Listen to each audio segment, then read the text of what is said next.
know there's puddles. It's raining in Hungary, as it always seems to be these days. This is the Fair Recorder podcast back for the Hungarian Grand Prix and the British Touring Cars at Oulton Park. I'm joined as always by Tom and by Nick. Welcome. Hello. Hello. So after the chaos and madness and the fallout and the appeals and the FIA inquiries and the Red Bull reincarnations or reanimations or whatever you call it, recreations of the Hamilton crash, we end up in Hungary where it's still all kicking off going into the weekend. Yes. Finally though, we get a line under it on Thursday when Red Bull's right of appeal is rejected and everyone calms down and it's all good again. Apart from Max, who explodes in an interview. Yes. Which I did not feel sorry for or agree with, because it's his team that has dragged it on so much. Yes. So. And Helmut Marko saying that people's opinions will change when we produce our evidence. Yeah. But the evidence was that they stuck Alex Albon out in a 2019 car on new 2022 tyres, I believe, and told him to go and recreate the line that Hamilton took, which wasn't new evidence, it was evidence that was created, I think is the way that the FIA described it. And I don't think the FIA were very impressed, judging by their statement that was put out. I don't think they were impressed with the new evidence, and I don't think they were impressed by some of the allegations or the wording used by Red Bull. Yes. I don't know what the wording was, but Mercedes' press release, I think it was, afterwards was quite clear that they were trying to badmouth Hamilton or the team. It didn't say why. And then here's Max exploding when someone asked him half a fair question after the back of that. Took it out on poor Tom Clarkson, who's just doing his job, Max. He's just doing his job. Although halfway through the explosion, he did then kind of answer the question. He did, yeah. Was it? Yeah. Good stance of the question. So yeah, it was nice to see it all kind of calm down. And yeah, straight into qualifying. So both Williams are out in Q1 for the first time in quite a while. I can't really remember last time. It's going to be a terrible weekend for this team. Yeah, awful. I mean, George Russell thought it was the best track of the year, and it's a disaster so far. Mick Schumacher didn't even make qualifying. I think due to I think it was a 30G crash in practice. It's a new thing now where every crash we get to know the G rating that ever hit the wall, true. which I'm already over. Like, cars are going fast and they're stopping against the wall. The G rating's going to be quite high for everything. It's not really something to boast about, in my opinion. But there you go. No. So, Mazepin out qualifies Schumacher. Well done. By not putting on the wall. And Yuki Tsunoda missed out again in Q1. He was second behind Gasly. Ouch. Hell of a jump. Yeah, not good isn't enough. Not good enough. it? Then we go to Q2. By the way, qualifying's drying, sunny and hot, and everyone's thinking, the tyres are going to be dead tomorrow because it's 62 degrees on track. Which is, I had to explain to my mum because she was watching qualifying with me because I was down at hers. The air temperature is not 62 degrees. The people are not dying. It's the tarmac. Don't worry. Yeah, which then gets hotter because cars are going over. Yeah. So I had to explain that one. Q2, big casualty is Carlos Sainz, who bins it going into the last corner. Gust of wind, apparently. Yeah, 35 mile/hour gusty wind suddenly came, which is what he's blaming. Fair enough. I'm not going to argue. I'm going to... No, not. Then you had your Alfa Romeos, as usual, and Lance Stroll and Daniel Ricciardo, as almost usual. expected. Yeah, pretty much. But both Alpines got into the top 10. Yeah, well, they were quick in free practice as well, all the way through, really. And people were writing headlines, it's going to be a strong weekend, and on qualifying alone, that was a good weekend for them. Especially Ocon, because we've been bashing him of late after his contract. Yeah. 3 bad qualifyings in a row now. The 4th one turned it around and beat Fernando. Did. P8, he was half a tenth ahead of Fernando. Gasly managed to put it 5th. Great for him, he was just minutely ahead of Lando Norris. and then Hamilton takes a fairly dominant pole over Verstappen. Yeah. 4/10. So Was Bottas quickest in FP1 and FP2, I think? dear, Oh, sorry. Well, I think he is. If I'm wrong, I'm sorry. FP1 It's one of was those things- Verstappen, FP2 was Bottas, Ah. FP3 was Hamilton. Right, I was going to make a point that was One completely each. wrong. Moving on. Yeah. To be fair to Bottas, he beat Max, and yeah, they found some pace. Mercedes. Perez 6/10 back, but didn't get to do his second lap because in the final stages of qualifying there was all sorts of shenanigans going on with trying to get the position on the track. Hamilton driving slowly, trying to defend.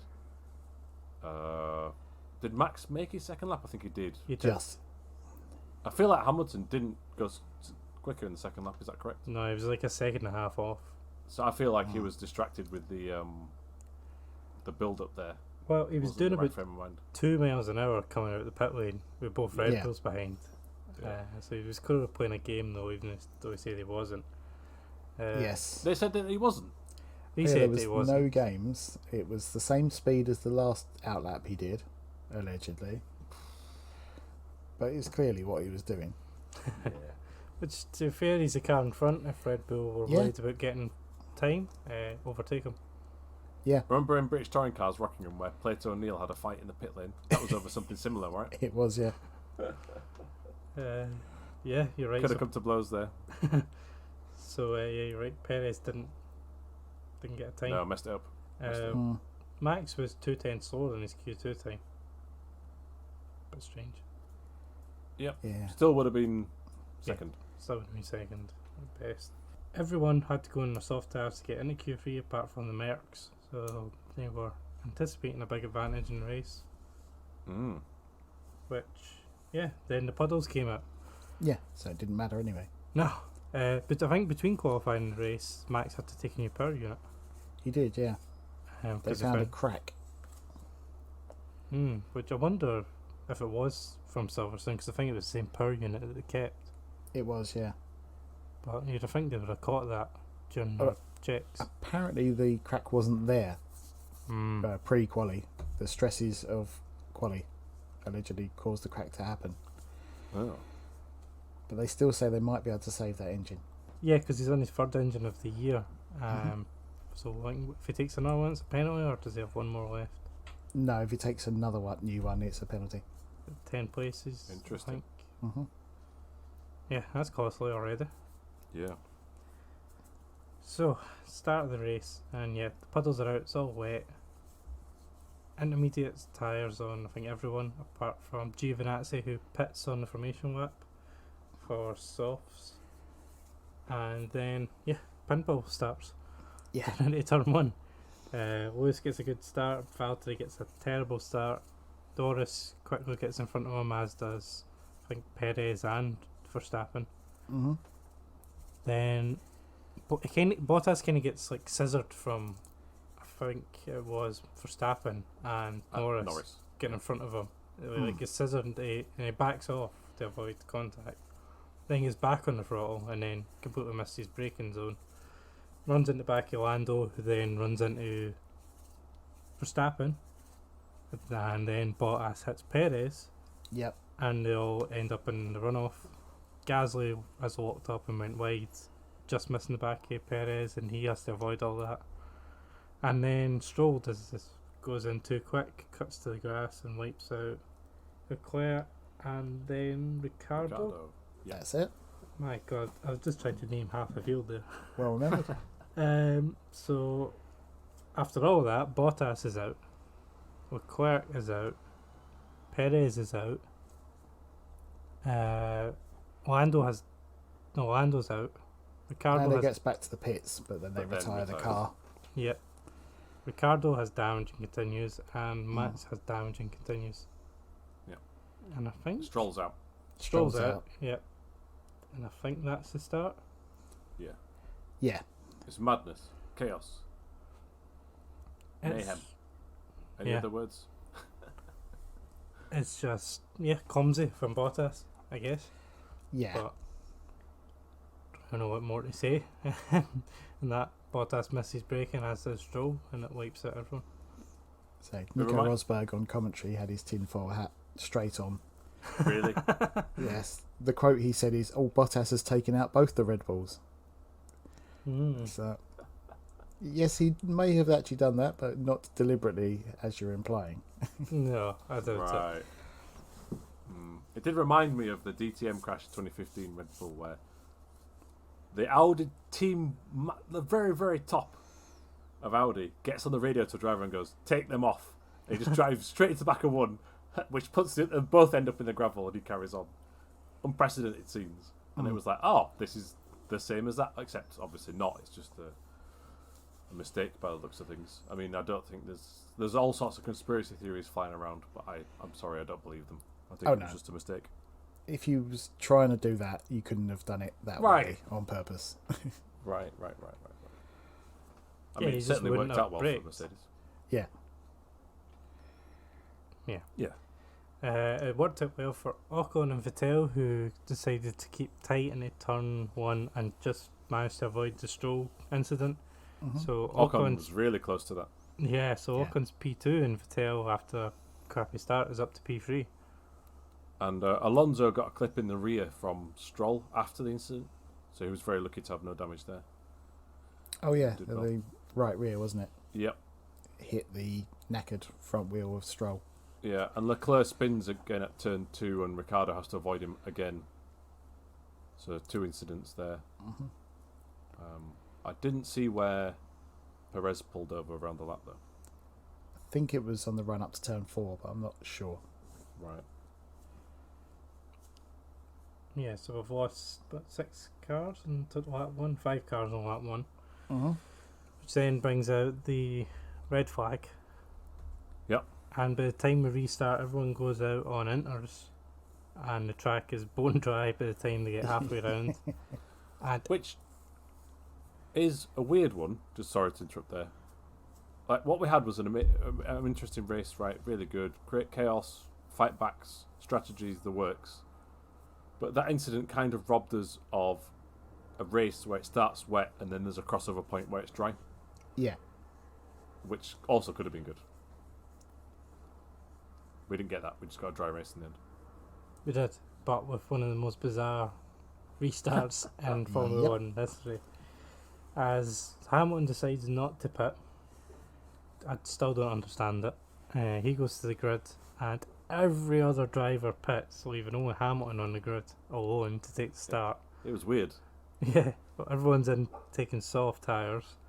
There's a crash in the pit lane between Mazepin and one of the, I think it was Raikkonen. Kimi. Yeah, so Kimi got released in the pathway Mazepin and broke his front suspension. So we've lost another car there. And yeah, George Russell cuts up the pit lane and goes into second place as the race starts. I was a bit bamboozled with the Russell move, but could you either of you explain exactly what happened? I've watched the onboard now and it makes more sense, but at the time I was like, what the heck? Well, because he was the last pit box in the pit lane, in front of him was just a clear area, and all the other cars are lined up to the left of that. And as he said, he doesn't know what the rules are in that situation because you are allowed to overtake in the pit lane. So he said, I think his own words were, "Sod it," and he started to drive to the front, and then the lights changed as he was still rolling towards the front, so he then went straight past everyone because he had momentum and everyone else was stopped. You would, wouldn't you? I would. Yeah. And he was just told to give the places back, which I thought was very good of the FIA, not to suddenly go, right, you're out of the race or whatever. I thought it was a mechanical issue at the time because, again, we didn't know what was going on. We didn't have the replay and all this, so I thought that's weird. Because then later on he's carrying on. But he pulled over, didn't he? Let a load of cars back. He pulled back in front of Alonso, I think. Yeah, he was, I think, 8th afterwards. Right. But Nicholas Latifi was third. Yeah. Genius. Somehow. Quick pit stops. We mentioned, I think, was it in the last race, Williams had the quickest pit stop, did they? Possibly. They were usually good on pit stops. Yeah, well, they were quickest for years until Red Bull had this laser thing. But they're still really good at it, and that surely must help in scenarios like this. Like the one time a year or whatever, where it was a big advantage. At Silverstone, Aston Martin had paid Williams to help them with the pit stops Really? as part of Williams Grand Prix engineering. So, Ah. not Aston Martin, sorry, Alfa Romeo. So Alfa really? Romeo had the Williams guys along trying to help them speed up theirs. That's weird. But if you need money, Yeah, if you need money and if you need to get the Swiss and Italians off their arse to make the pit stops quicker, fair enough. I couldn't understand why Lewis didn't pit at the time, and Toto Wolff is still adamant that they made the right decision and they wouldn't change it. where? Which I don't get. I mean, Alec Manish made the point as if he had pitted, he might end up at the back anyway if he had got caught in the queue. Mm-hmm. But sure, if you had the choice of being definitely last by taking the start on your own or being Or maybe maybe. last, you would take the maybe last, because there was one car at the pit anyway that backed everyone up, Yeah. and because I think they were double stacking, so he would have Mm. easily been fifth or sixth even if it had been held up. So to say now it wasn't a mistake, it clearly was. Yeah. You need to own your mistakes sometimes. Yeah, they were worried about him losing positions, but like you say, he was going to regardless, so... Well, he might not have done. It might have been the Oh, one yeah, that that's just true, pitched actually, up and Look, if you look at it the other side. Another thing that happened in the pit stop as well, which I only realised tonight, was... Alfa Romeo said it was Kimi Raikkonen being released into Mazepin was a technical fault. The light goes to green, so Raikkonen goes. Yeah. I don't know whether or not that's an automated thing or a human being pressing a button. It's supposed to be a human. Right, so there's still a person culpable there, I think. And definitely should be by the next race, because that was one of the things they've been trying to change. Right, there which you go. was supposed to come in for this race, but they put it back. Oh, I didn't realise that. It's for Spa now, I believe, to be after the summer break. Right. The other thing is that Gasly goes when his light's red, then has to prop because there's an Giovinazzi entering his area. Then pulls out into the path of Max Verstappen in the lane. So they're side by side, and because he's not fully in the lane, he gets stuck behind Mazepin, who's broken, and so everyone goes past. So that's why Gasly fell back in the pit stop area. Broken, as Lando would have said. Do it. Yeah. So chaos at the start, Hamilton then pits, drops to last, whatever position last is at this point. I think it's 13. 14. Yeah. Since a quarter of the field's already decimated, it's not too bad, really. Yeah, is it not 13 since Mazepin was out? No, Mazepin was the 6th retirement. Oh, yeah, it was, yeah. Because I think we had 14 finishes. I'm confused. Yeah, we had 14 finishes. Oh, I know why I'm confused. Because on the race results screen on the Yes. Vettel's showing a second still, but he's got disqualified on it, and then the number and restart. So you're right, he's 14th at this point.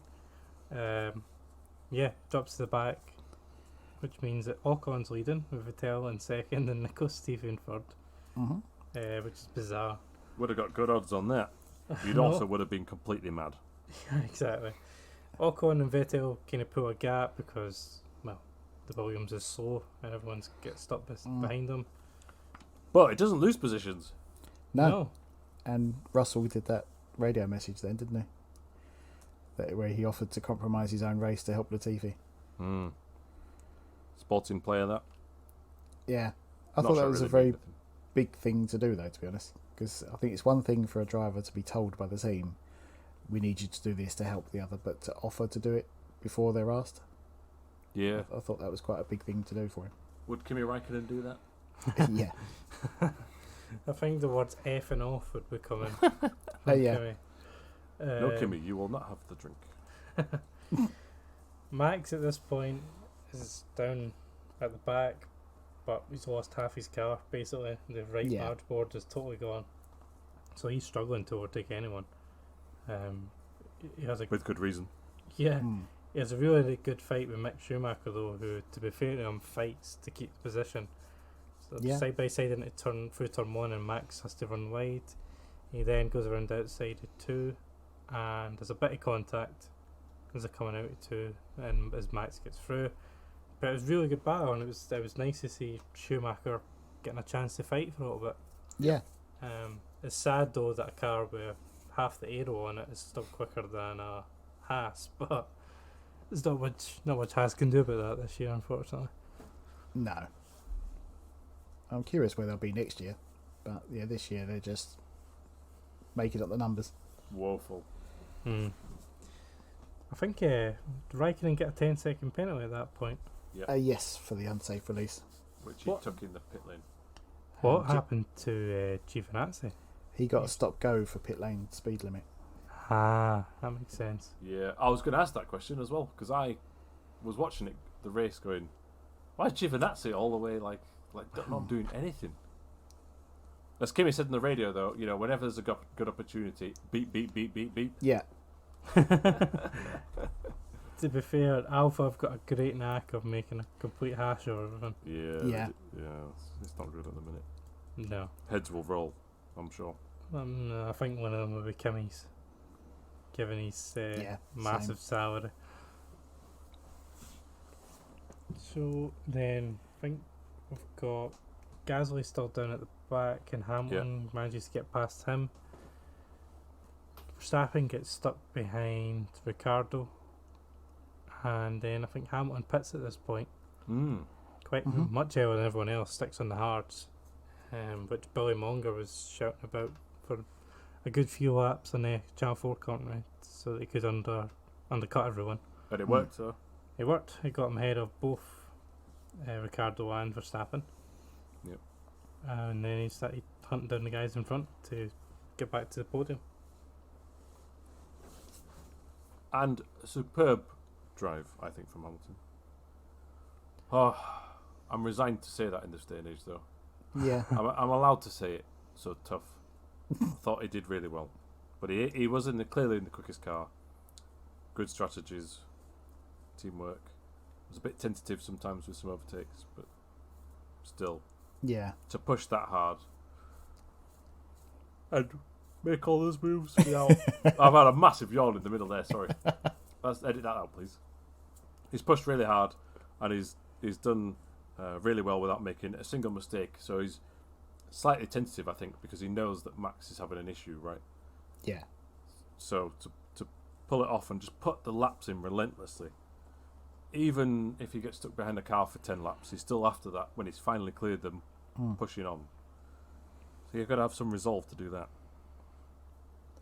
Yeah, and he pulls a hell of a move on Tsunoda. Oh, yeah. But he's putting a lot of trust in a rookie going around outside of turn 4, and to be fair to Tsunoda, he backs out. Because if he had tried to do that corner, there would have been a hell of a crash. Yeah, because we saw it on board, didn't we, I think, when it was live. And so you didn't see where Tsunoda was. You just saw Hamilton on the outside of him and then turning in. And I was expecting to see him go spearing off to the right. But yeah, he had backed out of it. Yeah, not normally a corner you'd overtake around the outside of. But certainly we'll be trying that in the F1 2021 game on Colin soon. It's fine. I expect to end up in the wall when you come near me. Oi! Half the time it's not you, it's just your Wi-Fi dropping out. Yeah. Dear. Oh yeah, that did happen, didn't it? Yeah. Latifi loses a bunch of places once a pit stop start, and Gasly makes up a chunk. You don't really see it on track, so I'm assuming that's strategy as well. Oh, and Sainz overruled the Ferrari team as well. Yeah, I wasn't sure if that was coded messages or if he actually overruled them, because the Ferrari mechanics came out in the pit lane, which I think triggered Tsunoda's stop. Yeah. But then they stayed out and they were all excited, and the Vamos was getting shouted. So I wasn't sure if it was like coded messages or if you're right, he overruled them and kept them out longer. I think it was genuine, but you do never know in this day and age. Yeah, you don't, because they all know team radio's played out everywhere. It was a great call though. Whoever made it, it's a brilliant call to go along, because he was quick and he managed to overcut the Alpha Tauri, which is rare. Yeah, don't normally do that in 2021 Formula 1. No, and then Hamilton pits from a second time from 4th, I believe, because he was behind Sainz at this point, and his tyres were just dying, allegedly. He had the usual radio call. My tyres are dead, 2 laps later, my tyres are fine. but then a couple laps later he was in, which means he's got to try and fight back through, and he does so until he reaches Alonso, and this probably costs him the race at this point. Definitely. Takes about 8 laps to get past Alonso, and Fernando's fighting hard to keep him behind as Ocon's still leading the race. He tries to go around the outside at turn 2 a couple of times, and Alonso just shuts the door. Yeah. Same with turn 4, he tries to go around the outside and it's just not happening. Do you think Alonso's defence was fair? Oh, definitely. I think there was nothing wrong with any of it. In my notes, I actually was, while it was going on, I wrote the line, "This should be a driver training video on defence." What was it, the thing earlier this year where we said that's how, it was Bottas, wasn't it, where Coulthard says, and that should be shown as how not to defend. So this is the reverse. Yeah. It was brilliant, I thought, because it took the sting out of Hamilton, and it gets much harder if you can't overtake straight away, because then you get stuck behind. You get the dirty air, you get the warm tyres. I think for me, normally when you see a teammate congratulating a race winner or something, and they're attributed with helping them out, it's all a bit like, really? But this is justified, I think. Oh yeah. What I loved is, after the first opening salvo, Alonso tries up some new stuff. So he defends into turn 1 on the narrow, shallow line, but then keeps that line on the exit of turn 1. Because Hamilton's trying to get the cut back, but Alonso's still there and parks it right on the apex. Straight out of the Matt Jackson knock-hill hairpin defensive playbook. Alonso would be very good in British touring cars. It did remind me of some of your defence as well. Yeah, well, you've been known to do. I do love parking it on the apex, and then you can't go anywhere. No, it was perfectly done. It was perfect from Alonso, and that meant he couldn't even get a run through turn 1A, which is what the kink is called, apparently. Oh, is it really? Yeah. God. It's called, there's a corner name for that, a number. Yeah, 1A. Bloody. Well, it's better than Austria calling every kink a corner number, except only half. Anyway, we've been through that. So I've really enjoyed it, and it was really good, and it was something to jump off your seat towards the end of the race as well, right? It wasn't a straightforward Hamilton cut through. I mean, this and Monaco are probably the only tracks you probably could defend for a bit. Yeah. Which is a good thing, because you don't see defence really in Formula 1 these days. You see DRS overtakes on a straight 6 miles long. Only Pierre Gasly fights back at Azerbaijan, and that's because he didn't have DRS in that scenario. So it was, they could fight a bit more. I'm not going down that route again. It was good. No. It was good. So he finally gets past, then he quickly gets past Sainz, and he's hunting down Ocon and Vettel. Ends up finishing 3rd, but he was only 2.7 seconds behind Ocon, so it shows you how valuable that Alonso defence was. Yeah. We've not talked about Ocon and Vettel, to be honest. They're pretty much all in astern the full race. Vettel goes for the undercut, which looks like he's about to do, but it has a slightly slow stop. I think it was a second slower than Ocon's was. Had an incredible outlap, but just came once Ocon pitted, was just behind him. So if he had had a perfect pit stop, he'd have won this race, or he'd at least been in the lead at that point. It was so close when Ocon came out of the pits. That is a race-defining moment. And also another race-defining moment was when they were trying to lap. I think it was Giovinazzi. Ocon ran wide a bit, and Vettel had a sniff. But still, I think that was Schumacher. Or was it Schumacher? I think so. Thanks. But to have the determination and focus to lead the race all the way through when someone's within DRS zone for the majority of the race, while it doesn't mean that we're talking about it a lot because all the action was happening further behind and we didn't see it much on the TV, that's still a classy drive. Oh yeah. Well-deserved victory. I like the fact they asked him if he felt pressure trying to hold back Vettel for the win, and he said it was less pressure than I normally have because I only had to look behind me, whereas normally I have to worry about cars in front and behind. True, the midfield scraps must be quite difficult. Yeah. So it was a good way of looking at it, I thought. Yeah. Yeah, he drove a brilliant race to keep Vettel behind because Aston Martin just looked quicker. Yeah. But he could never make the pass stick. Did either of you see the Canal Plus commentary of the No. victory? What? No. The French TV channel. Ah, I pronounced it in a plus very over the French way there, didn't I? yeah. Yeah, well, they're going mental. It's always a good, if you're a social media manager, get the foreign language commentary. Yeah. It sounds amazing. But They did go you mental. see after Silverstone, I think F1 did a foreign language compilation of the Hamilton Verstappen crash. Oh, I did not see I that. didn't see that. Yeah, I think it was on Instagram. They put all 25 languages, one after the other, as over that's cool. replays of the incident, which I thought was quite good. I didn't understand any of it, but it was great to hear all Yeah. the different people going mad. Well, Vettel finishes second. He does. But did Verstappen managed to get past Ricardo, couldn't get past Russell, and then Vettel finishes second. The podium's over. I think, does he park his car? Does he park his car in the wrong place, or does he park his car early? It's early, isn't it? Well, there was two, wasn't it? Ocon missed going into the pits and drove round for another lap almost. But he stopped at the exit of the pits. Yeah. Mm-hmm. Vettel was told to stop, I think, on the entry to the pits because they knew he was tight on fuel. Turns out it was very tight on fuel. Yeah. So you have to have 1 litre of fuel available at all points of the weekend for the FIA to come and take a sample of. And he was found to have something like 0.3 of a litre of fuel in his car at that point. Well, where it gets confusing is that the team stated there was 1.74 litres in the car because they can measure the amount that was put in the car, and they got the FIA fuel flow meter, which can tell them how much was used. But they think, this is all allegedly, they think a lift pump failed, and therefore they were unable to extract the fuel that's in the car. This is why there's a appeal. So there going on. might be enough fuel in there, but they can't get it out. Yes, they're able to get 0.3 of a litre out, but they state there's still 1.44 litres in it.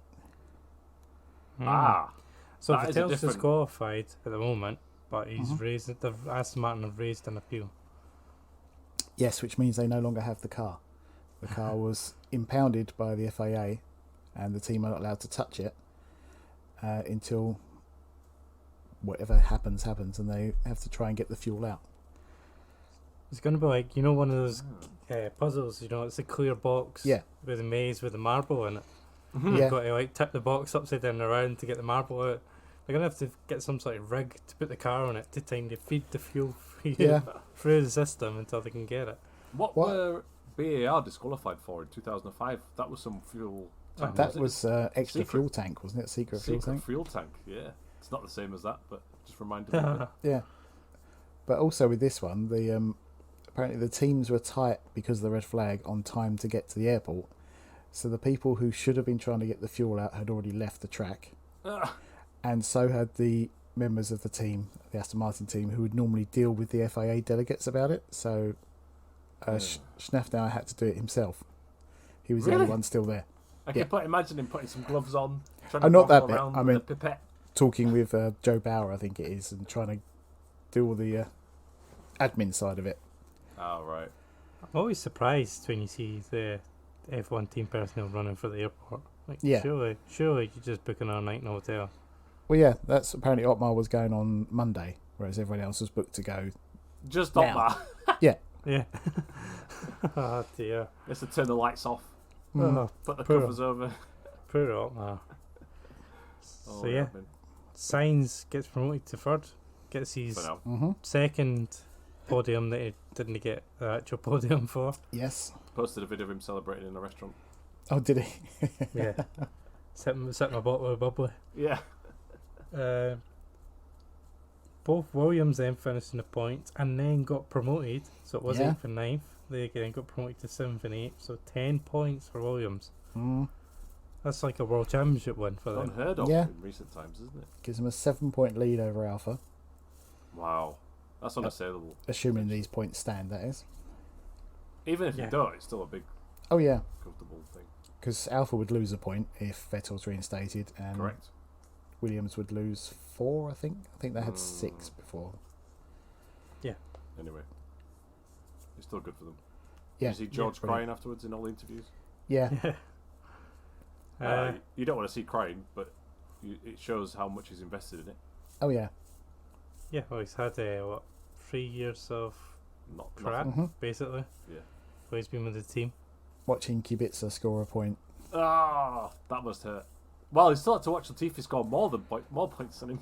Yeah, but at least they both scored on the same day. Yeah. I'll tell you who, just quickly going back to the fuel scandal, did you see that Vettel did get penalised for wearing a t-shirt? Yeah. Yes, I believe others were as well. Sainz Yeah. and 2 others, I can't remember. Yeah. That's a weird one.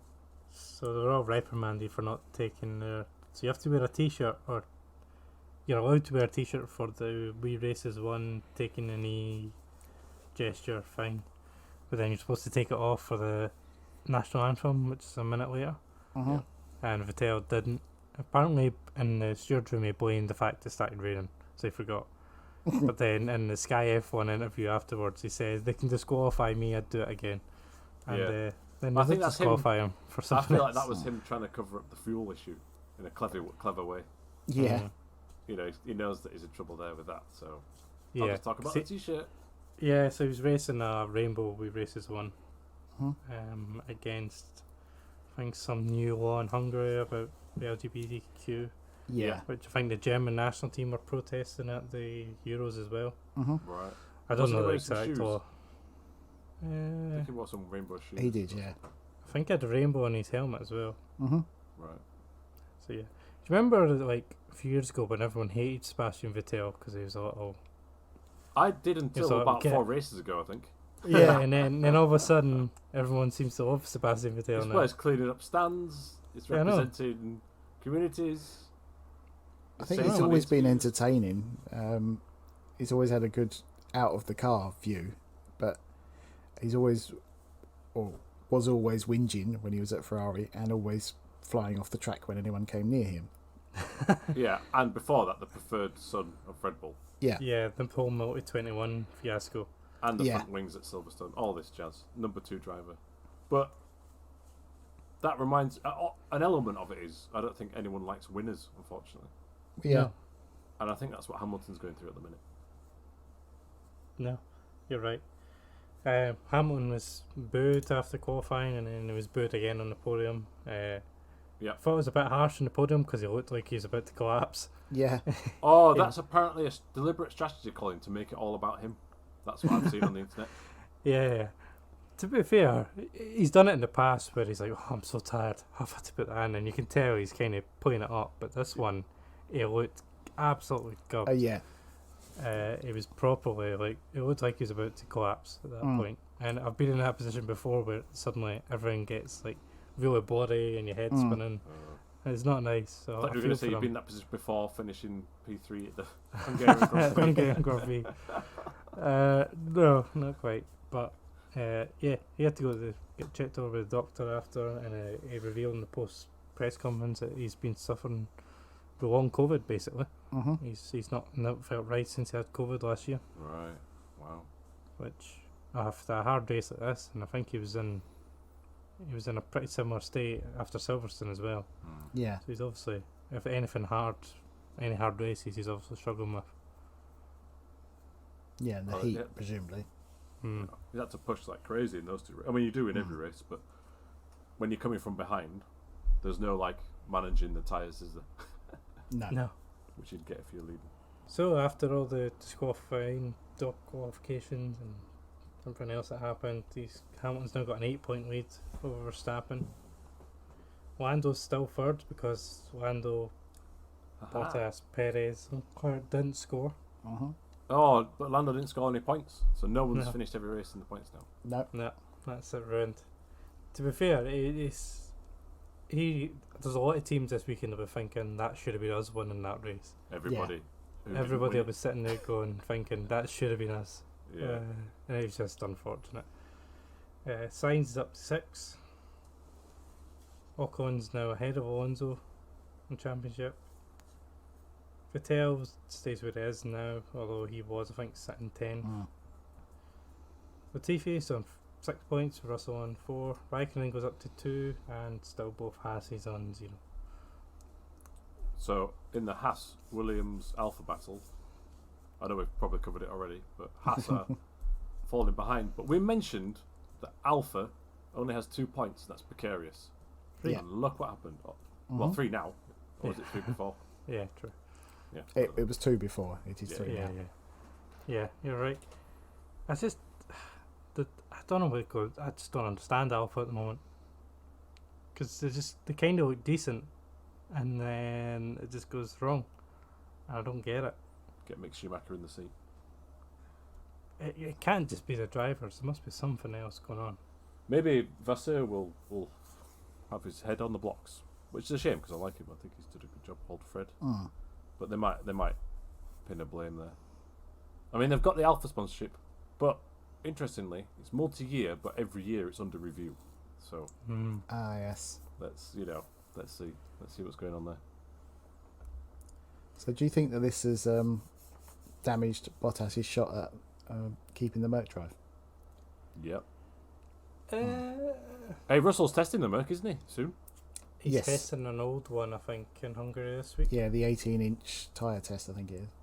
Yeah. Or 18-inch wheel test. Yeah, Interesting, I isn't think it? it's a 2019 car. I think he's testing.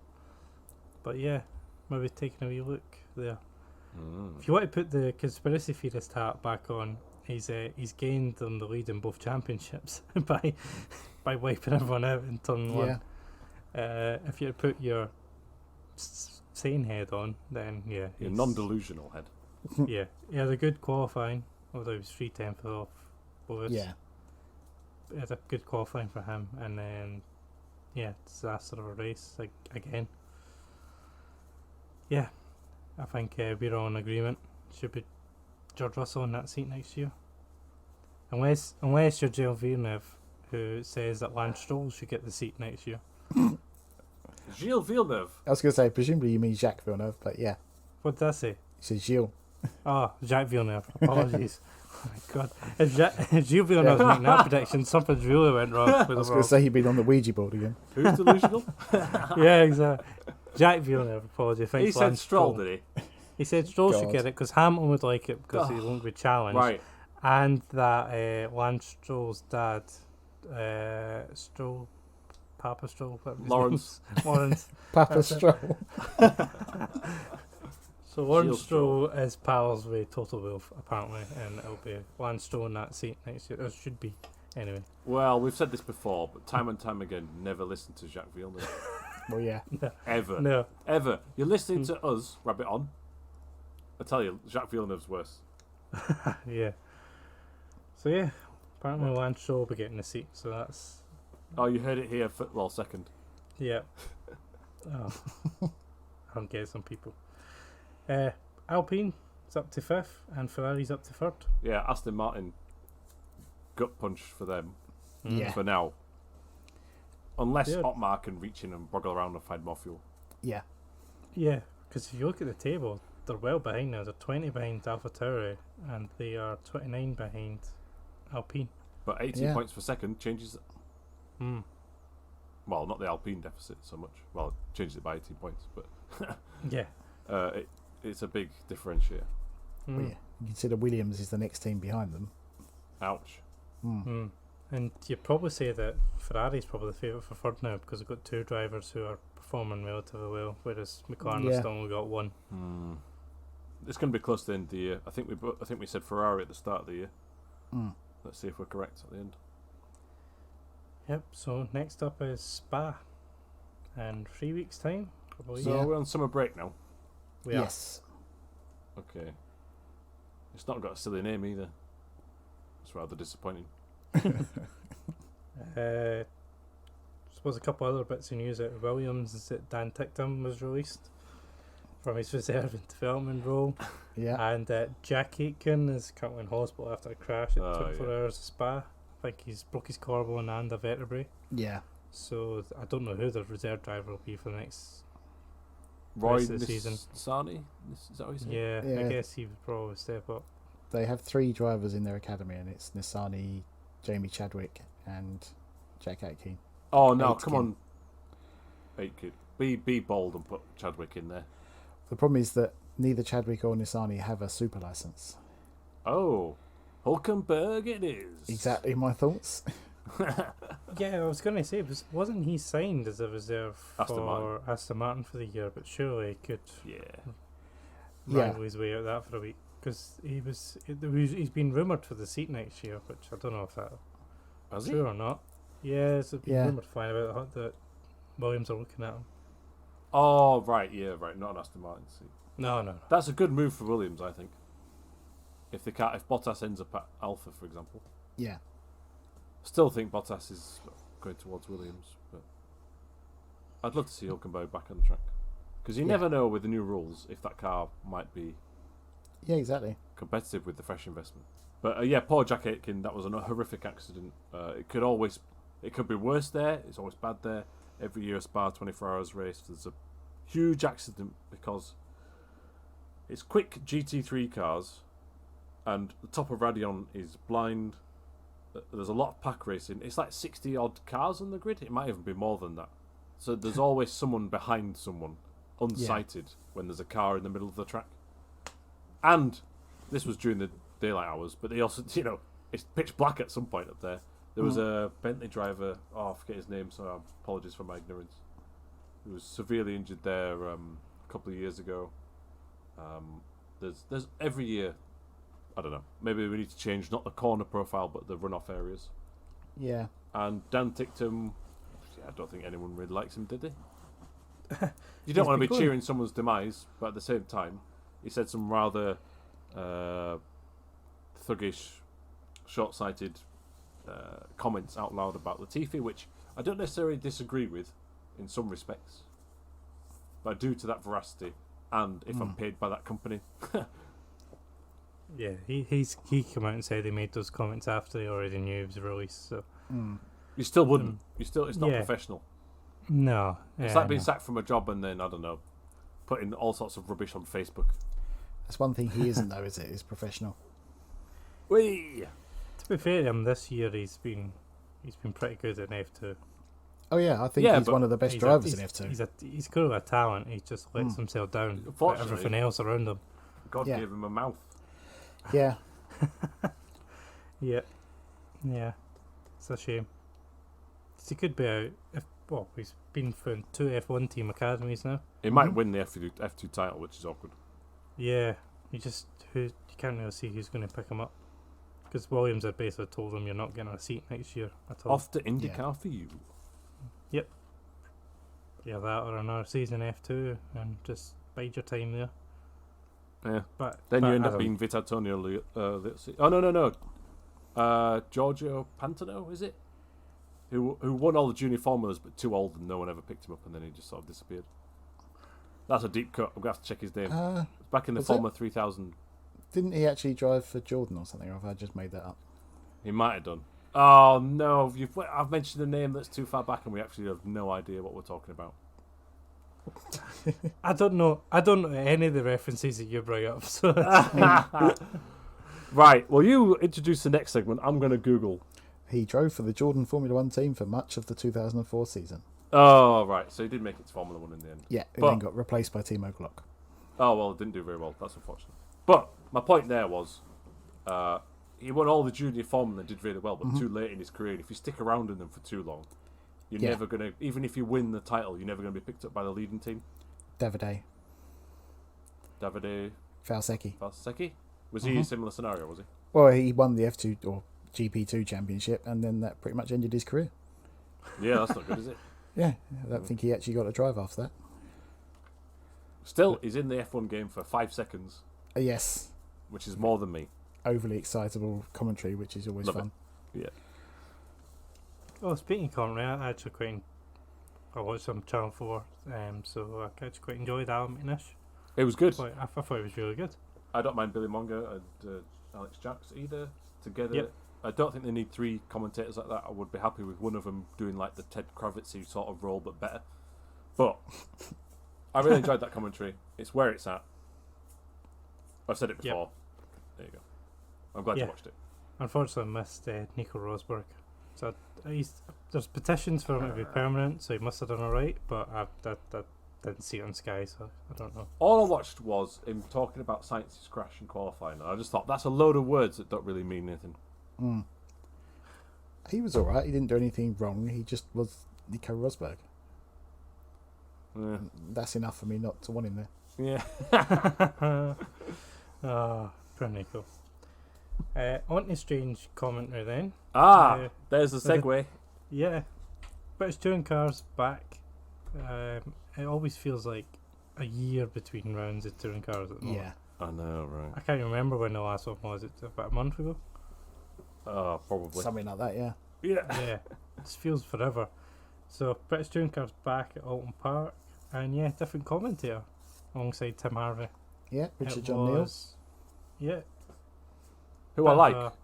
Yes, I do as well. But he did say some daft stuff this week. Yeah. Yeah. Yeah. And Tim Harvey sounded ill. Was it just Yeah. Tim Harvey ill? He did in between races as well. Yeah.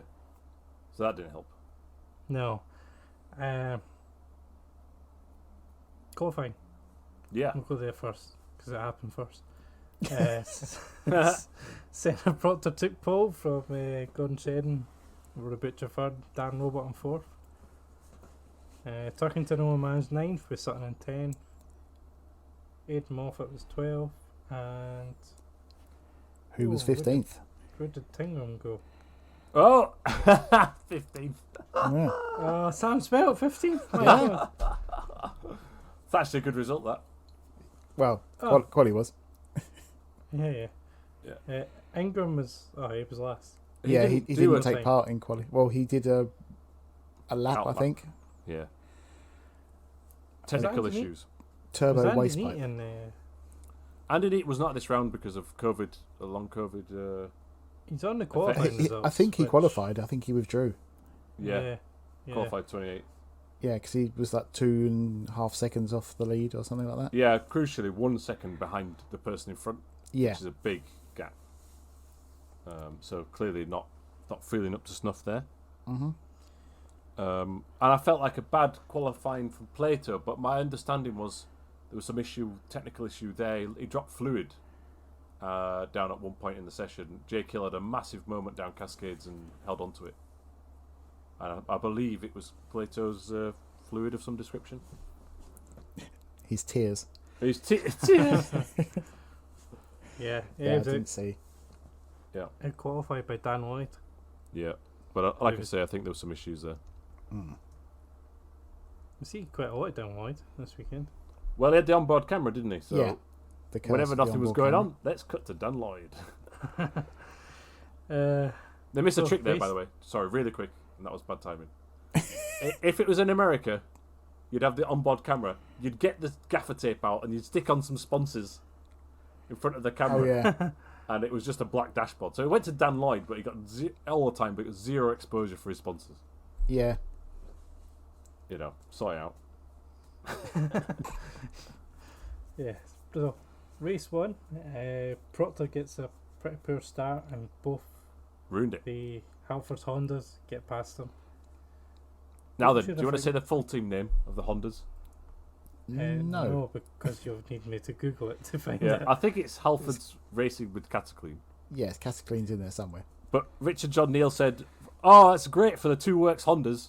And I noticed that, yeah. No. Yeah, I had to stop myself there between works on this because he said that, and I went, no, that's not right, that's right anymore. Yeah. But I think Shedden was in the lead at this point. Yeah. He managed to take the lead. Rowbottom got a better start than Shedden, Oh, yeah. but Shedden sort of Brilliant blocked it start. off. Yeah, Rowbottom smashed it in the first start, and Senna got a bad start, but almost pushed Butcher into the wall. Like, I don't know if you remember in 2000 when Rydell ended up in the wall. Was it one of his Ford teammates? Off the start line there. I do, yeah. Yeah, it was teammate on teammate. This wasn't, but it looked very similar to that. I was like, oh, he's going to end up in the wall. But it didn't.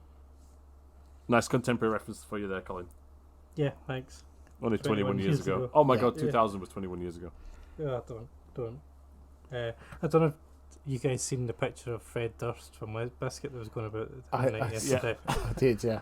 Oh, that made me so sad. I was like, oh, that was my childhood. I looked I at was it thinking loads, Rowan and I Oh. still can't see it as Fred Durst. It just doesn't look No. like him at all. no, like surely to God, he's not that old. He doesn't need to look like that. No. Like, he could He still look young chooses if he to. chose. It's weird. Chose to look 70. Oh, yeah. Touring cars. Oh, where yeah, are we? sorry. Where are we? There's a race start, and they go down to Cascades, and Turkington and Sutton go off. Yeah. Big one. Mm. It's the Andy Collins kind of weekend, really. You don't really see him much. I think we see him a Yeah. bit in race 2, but then not much else. There was a bit of contact there, wasn't there? And I think it was with Moffat. Moffat, and I also put possibly Hill may have It was three had wide, I something think. to do with it. But yeah, I couldn't but see the- exactly what happened. Because the three Infinities are basically indistinguishable, the commentary didn't Mhm. quite pick up that it was Sutton as well. That both Yeah. championship, prior championship contenders, this year Turkington's not quite in it at the minute. Yeah. Both had their races ruined. And Sam Smelt. Oh, and yeah, of course. Yeah. Well spotted. I did see that and thought, oh, Nick's going to be happy about some TV time for Sam Smelt. Yeah. Well, the next thing I've got is the And there's a huge crash huge crash. So caused by. Jason Plato tries to go up the inside. I think it was at the final corner on Yeah. Tom Oliphant. Oliphant. Mm-hmm. There is a gap. There is a gap, yeah. He does go up the inside, but he clips the rear end of the Oliphant. I don't think He I would have spins. dished out a penalty for that, really. I'm not. No. It's a tough one. I don't think he got a penalty, did he? No, he didn't. No. No. I mean, there was space. He is up. He's fully Just. alongside. Just, yeah. Yeah. It's marginal.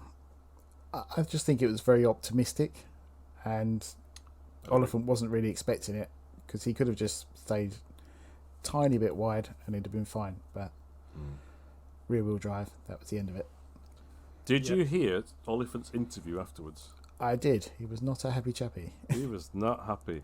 The driver on the grid with the most experience and one I used to look up to decides to forget all sense. Yeah. Love it. Yeah. It's quite polite, all things considered. It was. It is. Also, just his it? face at that point as well, as he was giving that Yeah. quote, was just Priceless. completely deadpan as well. Yeah. Yeah. Yeah, so Oliphant spins and then rolls backwards or forwards, whatever way. I think it's backwards across the It track, was. which then Smiley collects Big the hit. corner off. Mm-hmm. The big rear of the hit. BMW disintegrates at that point. Yeah. Yeah. Then about 5 or 6 cars managed to avoid it, and their round comes their favourite son of a rock god, Rick Parfitt, round the corner, and Boom. yeah, he just takes the middle of the track line and goes straight into the side of the BMW, which seemed a hefty hit, but he did Yeah. slam on the brakes, but it was still a fairly chunky hit. I think part of the problem was that he did slam on the brakes. Yeah. And Instead so of he had steering. no steering. Yeah. But Whereas everyone else kind of ducked around. yeah, he clearly might- saw it late, but I don't think he was that unsighted. I think he was probably concentrating on all the cars around him. I agree. Hmm. There's a gap in front of Parfitt, so he's not behind a car. Yeah. First of all, Mhm. There are double waved yellows, in my opinion, at that point. And I'm not a racing driver, so what do I know? He's inexperienced in this level and this sort of car. It's just what frustrates me a little bit is there's been a few incidents at Thruxton. Yeah. Did he smash into Bordley, which then ruined? Oh no, I'm I think getting confused with incidents. But at the chicane anyway, he smashed into someone with Yeah. a clumsy move. He had that weird outbreaking at Brands Hatch, Yep. which Hamilton To Druids. somehow. Yeah, there's been a few other things, and it's just a consistent theme now where it's just Yeah. not quite in control with the vehicle. I mean, he'll get there. I think. I hope. But you could feel that resignation in Tim Harvey's commentary of like, "Oh, that's not a good look." I mean, what was Yeah. that? Our friend Keane was saying something like, it basically said it was his fault without saying it was his fault in every possible He way. pretty much did say it was his fault in the commentary. Yeah, he- but he he said- reneged on that in the post-race bit, which was He a bit did. like, but was still saying in that we'll have to wait and see. We don't know what he saw, but I expect better. Basically, was what he was saying. Yeah. Is there like history between Tim Harvey and Mike Parfitt? I have no idea. He really didn't like him, and like today. I think he's just disappointed in him. Yeah. Yeah. Or he just doesn't like status quo. I don't know. Yeah. I mean, to be fair, we don't know what the onboard was and how much he saw and didn't saw, but it did look, when everyone else was avoiding it, it looks a little bit clumsy. Yeah. It was just over the brow of the hill, but I'm pretty sure where it was, tricky. It wasn't like you have to go over the hill to see it. But yeah, unfortunate. So that brings out the red flag. It does. But I'm glad Oliphant was okay because it was a big hit in his driver's door. Oh yeah. Yeah, he said he didn't even really feel it. Yeah. Yeah. Good. Also, Nick Hamilton didn't start this race because just before the start they had a fuel pipe issue, which meant having to change the whole fuel system. Just going to put that one in there. Don't know if that really before helps that the as discussion. well, the red flag, there was several drivers that had penalties. Oh, that was confusing again. Now, this was for out of position on the grid, was it? Yes, it was. I think there was 3 people got penalties. Cook was one of them. Cook, Jackson, and Sam Smell. Hey. All got 5-second penalties. Yeah, and then didn't was it Lloyd who got one in the second race or third race as well? I think so.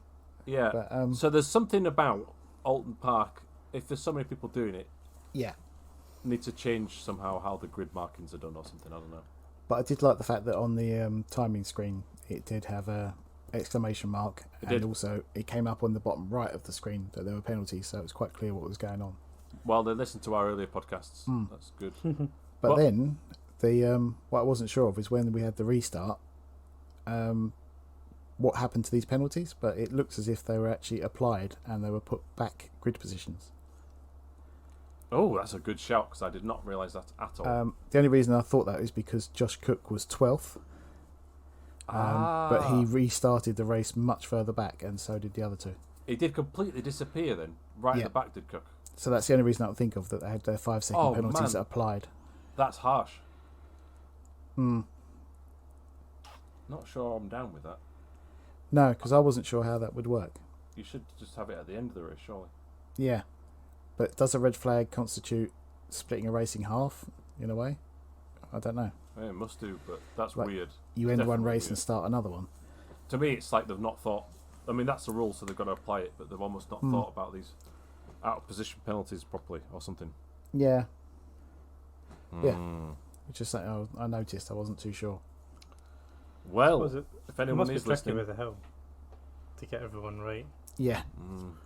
Because the pre-race, there was like mechanics actually holding a car in place at one point. Yeah. So it wouldn't roll down back down the hill. That was Sutton. I think that was actually on the restart.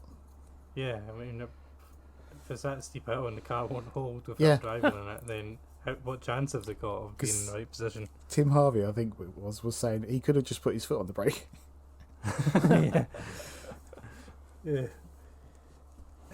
So, Braves restart. Robo. No. Nickname. Yellow card. Yeah, I was going to say, that's a warning. Dan Rowbottom takes the lead off of Shedden off the start. Another great start. 6 lap sprint. And manages to hold him. Just. Morgan gets away well as well. Got up to 3rd. Yeah. Another bad start for Senna Proctor, I think, at this point. Yeah, he'd made progress before the red flag and then fell back down again. Plato makes decent progress though to finish 7th. Yeah, really good. Despite the incident. Yeah. And towards the end, we talked about Alonso using the Matt Jackson defensive move. Butcher was using that against a whole gaggle of cars behind him. It was a trolley train. Yeah. Butcher's either falling backwards defensively or winning a race. It's really weird. Yeah. There needs to be like this middle ground with a setup. I don't think they're quite there yet. But Shed and Rowbottom were going for it. Yeah. Now, can you give me a reference of what it reminded you of there, Colin? Because it's commentary certainly, and Louise Goodwin was mentioned in this incident. Oh, was it the M2 a couple of years ago? Yeah. When you say a couple, When it was they 10. Was it? It was a long time ago. I'm thinking Matt Neal and Shedden when Neal went for the dive on his teammate, in the last corner and took them both out into the gravel. Yeah. Oh. And Plato won, but then Plato got really annoyed and still was angry about it.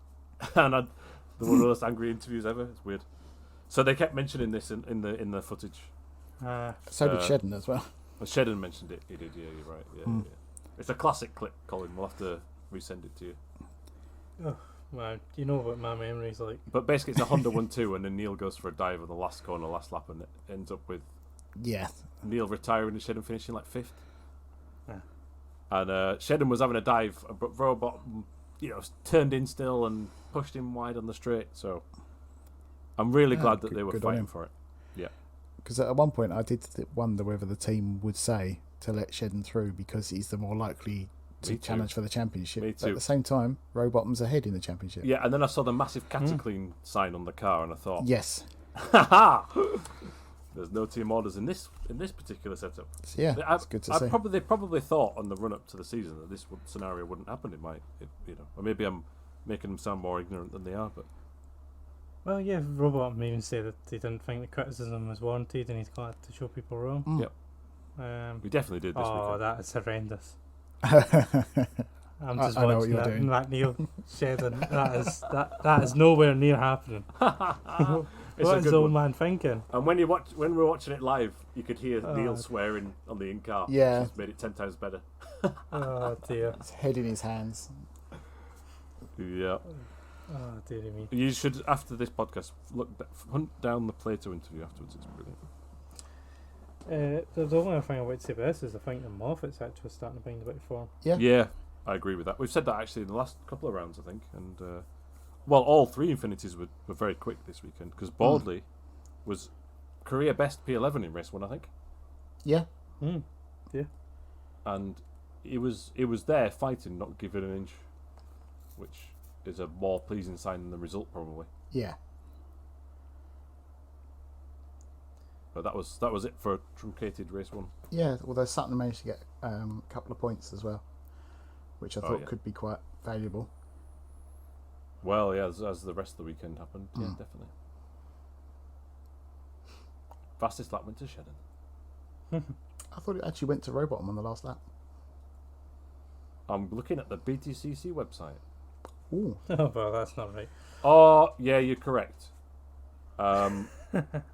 So it's supposedly fastest lap in bold. They've bold the wrong time. Got a habit doing this. Yeah. So Rowbottom is the quickest. Yeah. And Sam Smelt finished 23rd. Sam Smelt watch. I wonder if he ever finds this and he's going to go off his nut. I don't have anything against Sam Smelt. It's you just picked him up on this. Yeah. It's just Dutch people you don't like. It was originally because I just didn't think he was quite good enough, and then I thought maybe he wasn't getting the support from the team because they're not used to running 2 cars. And now I just kind of want him to do well. Come on, Sam Smelt. Yeah. Here we go, Sam. Yeah. Right, race 2. Race 2. Decent start for the 2 Hondas, but then Rory Butcher aggressively gets past them into the hairpin. He kind of bumps Rowbottom, who then runs into Shedden. And I think Shedden ends up dropping down to 4th at that point. But Butcher takes the lead and then kind of controls the race from there. Yeah. I don't remember him ever being under pressure from Rowbottom again. There's some madness going on the first lap, which isn't properly seen on the replay. Actually, yeah, it's into Hislops, which then leads into Knickerbrook, where it's Shedden in the middle, and is it Morgan on his right and Jelly on his left? I think so. And just as they're about to enter 3 wide into the chicane where you can only fit 1 car, it cuts to Dan Lloyd's on board. Was it Dan Lloyd's on board? I was like, brilliant. This is a Stroll Monaco incident with the cut. Yeah. And then when it comes back, they've all lost positions apart from Morgan. But you sort of see it later on because they re-show Butcher taking the lead into the... Yeah, and someone went over the grass. Jelly went across the grass, yeah. So that's what happened there. Didn't Ingram have to pit on this race, or was that race 1? I thought it was race 3. Oh, was it? Sorry, right. Carry on then. I think it was race 3 because they thought it'd been shout with a win. Right, yeah. Sorry about that. Yeah, this might be the one where Ingram's making good progress. But yeah, there's just all that shuffling going on at the start, which is quite interesting. We forgot to mention Adam Morgan P3 in race 1, which is a fly under the radar, wonderful result for him. Yeah. And elbows out at the start of this race shows that he's getting there with the BMW, I think. But anyway, after that, madness. I just wrote down here, madness. Yeah. Yeah. So there's a crash between. Oh God, who's it Cook. between? Sam Osborne? That might be. No, That's a bit later on. That's later on. yeah. It's Jack Goff. Cook, Gok, and Gok. Jack Goff. There's then a Ford of Ollie Jackson, I think. Yeah, and Josh Cook. Mm-hmm. And Josh Cook. So it looks like Cook maybe catches the back of Jackson as they're coming up the hill. Yeah. Jackson then spins and hits Goff. And, well, Jackson's out. I think Goff gets going again, but then retires. Do you keep really saying Gok like I do? Yeah. So, yeah, bit of a shame. Yeah. But- Bit scrappy, bit messy. Yeah, it's not really shown clearly on TV. No, it's But only it, one it replay. does look like that Cook does touch the back of Jackson and send them off. Jackson loses it, I think, as well on the curb on the grass a bit. Spears right across. Yeah. And after that, the field is bunched down into the hairpin. Plato basically pushes off Osborne, in my opinion. And then a lap late, or 1 or 2 laps later, down at the island hairpin again, Osborne drills the back of Plato. As Plato goes sideways, there's contact with Cook, which is quite heavy. And Turkington sneaks through on the inside. Yeah, well, And Cook retires. yeah, was that the one where is it Osborne tags the back of Plato Yeah, and just then drills him. Tuckington tags the back of Cook. Cook? Yeah. Yeah. And it all ends in tears. Yep. Well, for Cook anyway, I think. Well, Yeah. I think if I'm right, Plato keeps going, but he he's got does, damage. but he's way back. He's way back. He lost all the momentum from. I mean, the start of the race, Plato. We said he did good progress in race 1 to P7, but then within the first lap, I think he went from P7 to P15 at the start of this race, Yeah. which then put him back in this imbroglio. So then that's his race effectively ruined. What was that? In that word, I don't know. Isn't that the Someone surname hamburger, of the singer who did Torn? oh, probably Natalie Imbruglia. Brilliant. Always reminds me of creme brulee. That. Oh, right. Okay. Anyway, back to British touring car. I have nothing else to say about this race. So you got Just that Sutton made up a lot of praises to get 8th. I said praises, I know, but ignore that. We've all lost it. Yeah. And Tingram got 10th. Yes, and fastest lap. Oh, you said Tingram. That's another yellow card. Oh, that is actually, yeah. It's deliberate. And where did Sam As long as you start? didn't say Mingram and Dingram, it's fine. P19 for Sam. Yes. Oh, come on, Nick. That was where's he? Get it with Oh, it. I've got it. I just wanted to see if you guys had it. Oh dear, yeah. Poor Sam. Drop back in that one. There's on the final lap, Sutton tries to go around it. He tries it for a few laps, but the final 5 laps, Jelly does an Aidan Moffat and drives around the inside of the track defending Yeah. Sutton, which helps Turkington out a huge amount. And Sutton does kind of make it round the outside of the first part of the chicane, but I think through Knickerbrook, Jelly must give him a biff, and I think Sutton went backwards a bit then. There's all a bit of shenanigans as they're going across the line towards the end of the lap. And speaking of yellow cards, Richard John Neal said, Rory Butcher has won, and there'll be a roar inside the car too. That's like a Crofty line. Yeah, very, very, very crafty that.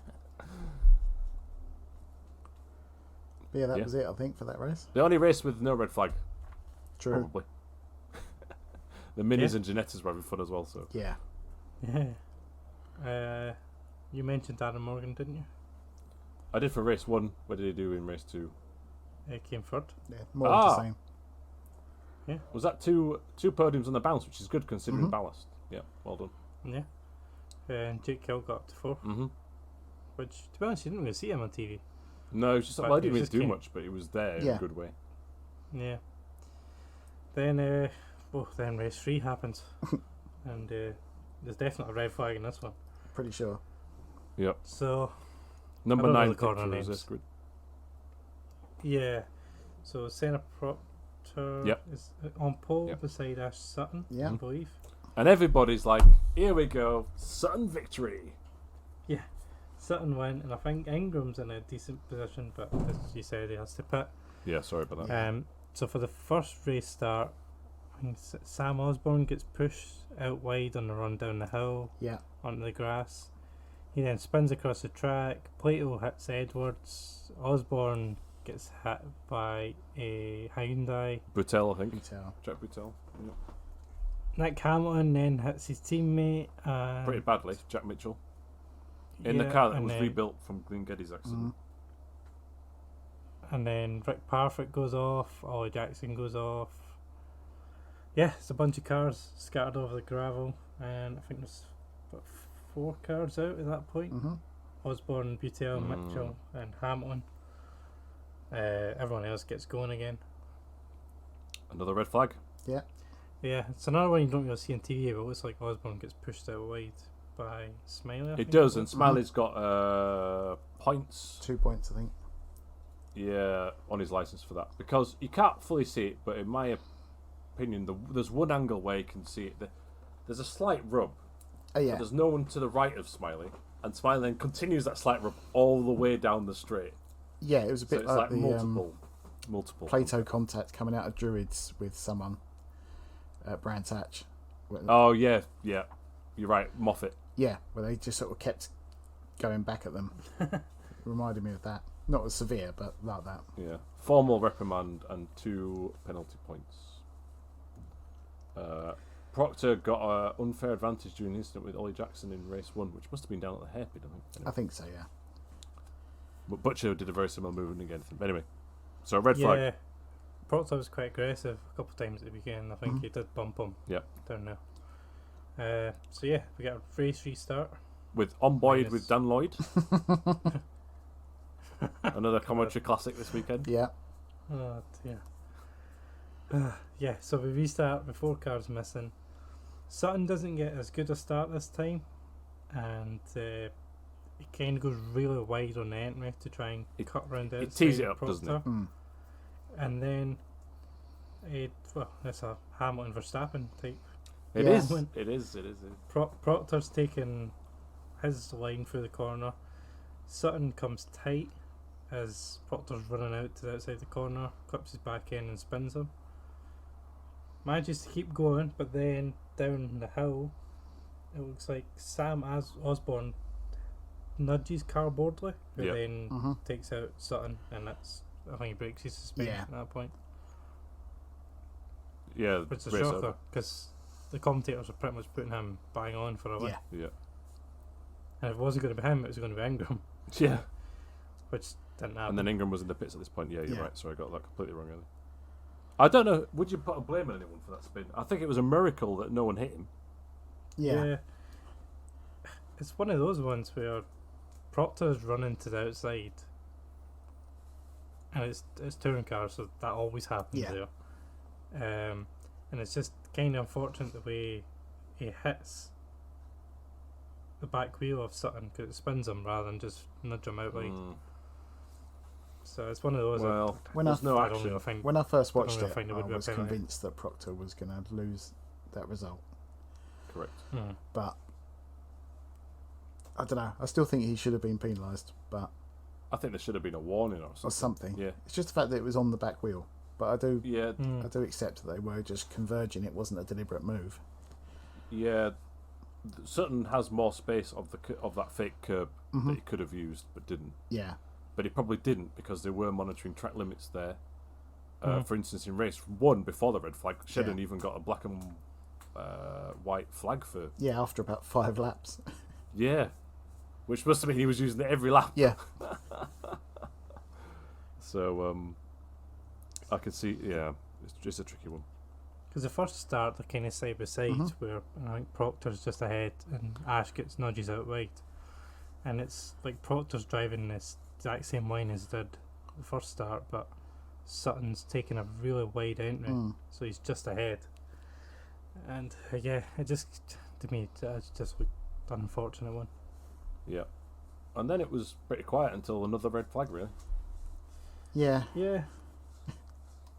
Proctor held on for the win, and then big crash towards the end, which takes out Rory Butcher, who was having another good race. Yeah. So I think it was Carl Bordley, wasn't it? Yeah. Brake failure. His brakes failed, Yep. so he cut to the right to try and avoid everyone. I think took to the grass, Yep. missed the car in front of him, but then wiped the back of Rory Butcher out, which brought out the red flag and ended the race after only 8 laps. You couldn't see it from an onboard shot, right? Was it Oliphant's on board, maybe? Yeah, it's not really clear, was it? Yeah, you sort of blinded with Plato, but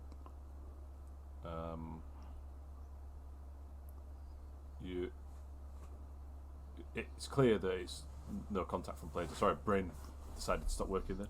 Yeah. And big accident. I think it's kind of masked how heavy Butcher hits the barriers, Yeah. but I think it's another lengthy repair job for Speedworks, unfortunately. Which is fine because it's rather that than a repair job on a person, right? So I'm glad they're both okay. And Butcher afterwards seemed really annoyed about it, but at the same time was clearly, well, he had no brakes, nothing could be done. But it's like it kept looking like he really wanted to have a go in. I know, yeah. Because maybe part of him thinks he didn't believe him. Maybe the Andy Neat precedent of throttle stuck up and Oh God, yeah. is in everybody's mind. Yeah, he did in his interview though. Managed to remember to plug Knock Hill. Yes. Oh, he did. And get people to buy tickets. Well, it's a full despite house. being- Full house, Colin. I know, we're allowed people at things now. Weird. It's incredible. So yeah, I don't know what a full house is at Knock Hill. 12, 20,000, something Well, like just that. gonna Might say be up 12, to 40. Might be up to 40. There's quite a few, I should think, isn't it? It's not a big place, but there's plenty of Pre-COVID, places to watch, isn't there? the average attendance for a British Touring Car race was about 35,000. So it's in a 30 to 40 region probably. Yeah, I mean, I've only been once before, and it was Yeah, it was time we met, and it was pretty busy. good. It was, yeah. I do have earplugs this time in case the Porsches are there. So that was definitely last time where we were standing. We were standing, must have been at upshift point, Must and have oh been. my god. Because they're normally And, quite quiet. Oh, they weren't then, and I've got myself 2 camping chairs just in case. I think the minis are quite One on loud, top of the... but I don't think they do not kill the minis. No, there's probably another support championship. Or was it? No, the Clios never used to not kill. I don't know if the minis Yeah. will. They have like these other feeder mini-series that sometimes appear up there. So, well, I don't know what the lineup is, but anyway, it's good. I'm glad crowds are back at Scotland because it's a good atmosphere at Knockhill. Yep, Although so less good it's now fine. without the Rob Austin fan club going mad. Yeah. Yeah, so 2 weeks' time, Knockhill, which, yeah, we're really excited for. Hopefully it's dry, sunny. Yeah. Are you going? Yes. Oh, yeah, nice. I'm going. Have a good time. Yeah, first touring cars in what, 5 years? Wow. That was. Me and So- Nick letting the side down here because you've been to Formula 1 and a British Yeah. Touring Car. And we've been doing nothing. I know. I'm still thinking about Brands Hatch at the end of the year as well. Yeah, me too. We'll try and work it. Just you mentioned minis there. There was I saw one big crash in the minis. Apparently there was 2. I only There saw was one. 2, yeah. One boy goes flying into the barrier, rolls the car, but he gets out within about like 5 seconds. Yeah. And just walks away. He Fine. went off at the same, well, not the same. He went off in a similar way to how Osborne went off, but a bit earlier on, and ended up just constantly bouncing down on the outside of there, and then hit the barrier, and then rolled it. And yeah, they cut away and then cut back, and he's already on the other side of the barriers chatting to a marshal. That's good, Yeah.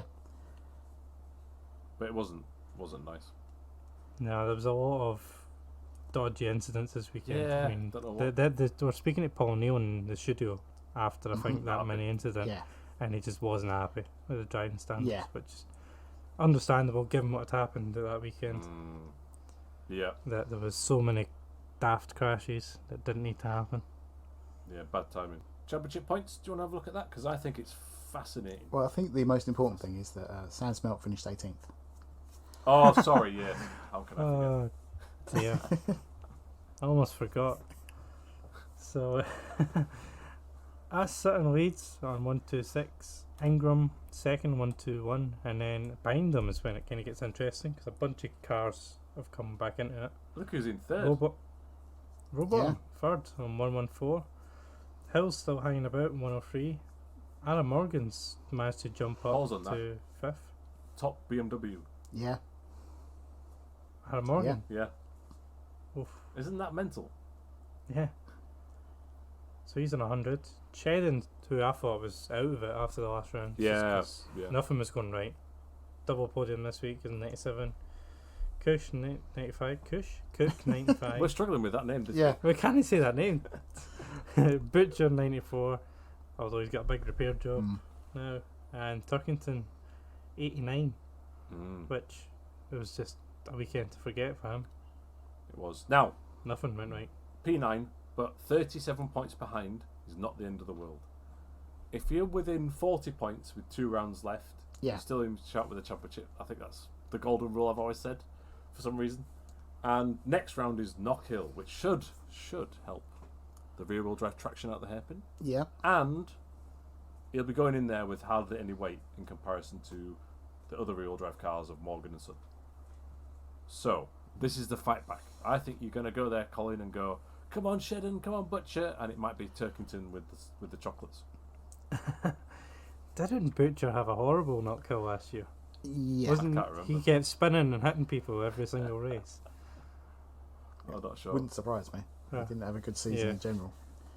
No. Shedden's not on huge weight either for P6, is he really? So he could still do something. He hasn't all really done well, and at Knockhill, as you say, it's always race 3 wins. Just Sutton and Turkington and things like that. Yeah. And at one point during this weekend's races, there was 3 Scots in the top 6. I noticed. That'd be quite good for Knockhill if they can repeat that. Yeah. Ada Moffat. Yeah. Moffat. Right, oh yeah, Scots. Moffat could be a silent shout for some good qualifying there. I don't know what a silent shout is, but there you go. A whisper. It's just opening your mouth. Yeah. So, does Gordon run the track there? This is his wife. Yeah. His wife. Gillian, is it? Mm-hmm. And Rory Butcher, isn't he an instructor there or something along those lines? Something. It's all a bit incestuous, but Gillian is the MD, I think, of CEO. Yeah. But Rory Butcher and Gordon have worked there either now or in the past. Yep. I will not be squeezing myself into my Halford Honda jacket. No? Because it does not fit at all. Okay. Unfortunately. But I'm always supporting Shedden at this one, as always. Yeah. We can't leave without picking out my favourite moment of the weekend. Which is when the camera decided to show a boy with a Opals and Horses cardboard cutout van called Del Boy, who spotted himself in the camera, bent down and then picked up a blow up sex doll, which Paul O'Neill just exclaimed "No!" over the TV courtroom for it to cut away, which I thought was just peak Britain. Yeah, that is exactly what we're being good let at. out now, so we're going crazy. Exactly. So that was perfect. That summed up the British touring cars for me there. They must have had a TV display nearby showing that feed. Yeah. Which is it's not a common thing really at British touring cars. They normally have 1 or 2 screens, so that's cool. A shout out to Chris Pratt, who was there, who we know. Hope he had a good time. I know he was watching Cascades on a Saturday. I don't know if he was there for the full weekend or what, but I've always wanted to go to Oulton. Didn't do it this year, but maybe next year, eh? Oh, there was also one bit of news that I wanted to point out. I don't know if you heard about it. About Accelerate. I did. Evaluating I found it fascinating. Whether to run a Hyundai engine for the next few seasons, developed by Swindon, who have of all people, Swindon, because they do the Toka engine until the end of this next season, and then M Sport take over. Yeah, I was watching some during the Safari Rally, WRC, slight tangent. The Dirtfish Rally, which is a website that covers rally news, were in the M Sport base reporting from there. I did notice in the background the BTCC hybrid prototype was lurking in the M Sport workshop. And I was like, they've got a private test track up there, so I bet they've been cutting laps with the new engine. But yeah, it's weird how Swindon are potentially doing a Hyundai engine. Yes. But if you look across the annals of history of the NGTC era, I think I'm correct in saying that only one driver's ever won it with the Tucker engine, which is Sutton last year. Everything else has been with a custom Possibly then. Honda BMW engine. Because Halford's always run Neil Brown engines, wasn't it? Correct, and it's based on a Honda engine block. BMW has a BMW engine. They've gone through 2 generations of that. Subaru, when Sutton won it, was a Boxer engine. Yeah. And correct me if I'm wrong, I feel that the first Boxer engines in the Subaru, which was kind of a disastrous year, were also developed by Swindon. I think so, yeah. And there was controversy about power between that and the Tucker one and blah, blah, blah, blah, blah. And then I think they switched engine developer to Mountune. Yes, that rings a bell. Yeah. So let's hope Swindon do a good job with the Hyundai engine, but I think it's a good thing. It shows commitment that they want to It depends, because persevere. they haven't said whether they will do it. They're evaluating whether it's worth doing. Yeah. But which to me could be a, right, Hyundai, yeah, do you want to give us some money? that's what it was being touted as. It's that they're trying to get it as a manufacturer entry. Yeah. That'll be there's politics behind that, I think. Which, of all the brands at the minute, Hyundai is investing in the performance road car division. Yeah. So it would be logical.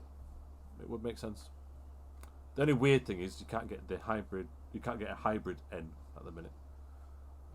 But yeah, I hope they pull it off. Yeah, because Tom Ingram's livery launch was in a Hyundai dealer as well, and I was like, they're trying. It was, wasn't it? Yeah. Wow. I went on off a rant there about engines, and Colin was just sat there smiling, going, "I need to do some work and go to bed." I don't know. I'm just hyping myself for not kill. Reading up on it. Oh, okay. Get myself ready. They've not announced the timetable yet, so I don't know what the support is. Right. That's what I was trying to find, but they've not announced what will be happening then. It's normally about 11 o'clock in the morning.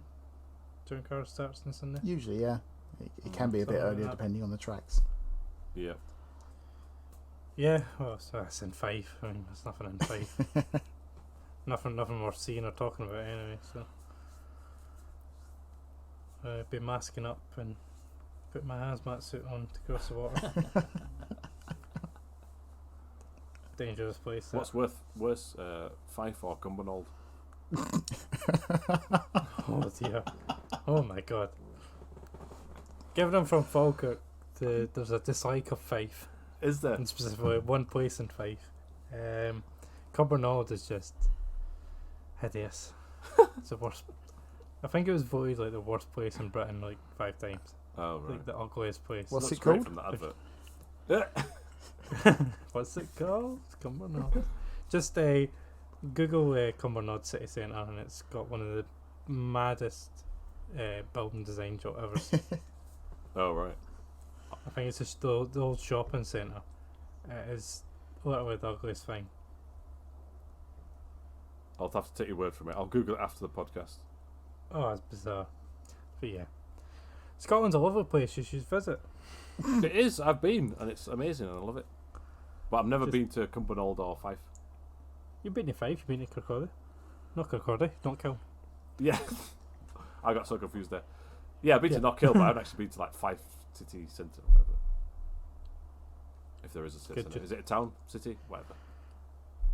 Fife, no, so it's different towns. Oh, and I googled it, Kirkcaldy. and that building in Cumbernauld looks like some sort of, I don't know, shipping. Yeah. Yeah, it's horrendous. It is hideous. It's like the port at Hull or something. Yeah, I think it was knocked up in like the 70s. Oh dear. Yeah, not a nice place. I think that's probably the time to say goodbye as well. Yeah. yeah. On review of Scotland's architecture, come to Falkirk and see the Kelpies. That's end of week. Yeah, actually, I do need to go see those. Yeah, en route to Knockhill next year. Yeah. So, yeah, as long as I survive the weekend, I'll be back from my visit from Fife in 2 weeks' time. Nice. Review that, and Good luck. then 3 weeks' time we'll be back from Spa. Yeah. Oh, Orange Army in force. Oh, better not say anything. Yeah, I was just thinking about that. But if Hamilton that's wins, the chemistry. boos are going to be intense. Yeah. Yeah. Before we go, right, what do you think of the booing? Uncalled for? I coming from predominantly going to football all my life, I don't really think it's that bad. But Yeah, true. what I have noticed about going to motorsport over the years is motorsport crowds are fairly respectful Yeah. crowds. We don't it's say not anything. something that normally happens. If you go to a British touring car race and you get excited and shout up and down, you're the only person doing it. So Yeah. you know, you just sit there, don't you? I think it's quite good in a way. It shows the involvement, but it's, especially with Hamilton, it's the racial connotations from it. That, Well, you know, yes, there is that. because of what happened at Silverstone. Yeah. And a Red Bull team member being fired Yeah. during the week because That's Not So- that I think that's what was happening in Hungary, but yeah. you But know, you're just reminded of that, aren't you? yeah. But yeah, I don't But have also, a it's problem with booing. Yeah, you're right. I suppose it's good that fans are impassionated about Formula One because it gives us something to talk about. It's an exciting year. It adds to it. I just think and some of the comments on the internet combined. I think when they look back in 20 years, they'll be just embarrassed Yeah, because you're potentially watching a master doing their thing there, and it's just it won't look. History will not be kind to that behaviour. no. No, because even when you look at Nico Rosberg getting booed at Silverstone all those years ago, Yeah, it's those embarrassing. clips, you kind of see that now and you're like, ugh. Yeah, it's not good. No. So, on that cheery note, we'll wrap up. We're back in 2 weeks' time in Knockhill, and then 3 weeks' time from Spa. Yeah. And then 4 weeks' time from Fruxton, I think, the Toon Oh. Cars. So, got a few weekends in a row in motorsport, which is good. Yep. So, we'll see you in 2 weeks' time. Yep. Bye. See ya. I'm off to bury my head in a dictionary. See you later. See ya.